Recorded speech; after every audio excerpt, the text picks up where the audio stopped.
ہے کہ نہیں قرآن اور سنت سے دلیل ہے؟ بھائی قیاس جائز ہے، اس کی جو دلیل ہے وہ حدیث ہے بخاری مسلم کی کہ جب حاکم اجتہاد کرتا ہے تو اس اجتہاد کی اگر میں وہ صحیح ہوتا ہے تو ڈبل ثواب ملتا ہے، غلطی ہوتی ہے تو پھر بھی ایک ثواب ملتا ہے۔ تو جس طرح حاکم اجتہاد کرتا ہے وہ ہر شخص اندر ضرور اجتہاد کرتا ہے۔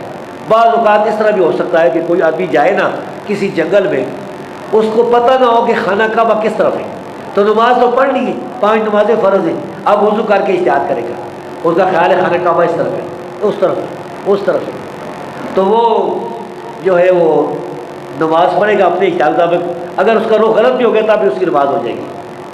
میرے ساتھ اس طرح ہوا ایک دفعہ کہ وہ جب لاہور میں آئے نا دارالسلام، تو دارالسلام نیچے تازہ دارالسلام شروع ہوا تھا، تو وہ اس طرح چکر ہے نا سیڑھیوں سے چڑھ کر علامہ سعد علیہ ظہیر رحمۃ اللہ علیہ، اللہ اسی قبر کو نور سے بھر دے، ان کی جو لائبریری تھی نا اس کی چائے مجھے دے رہی تھی، تو نیچے سے پھر کے چکرا کے جب اوپر جاتا تھا تو دوسری طرف نماز پڑھی۔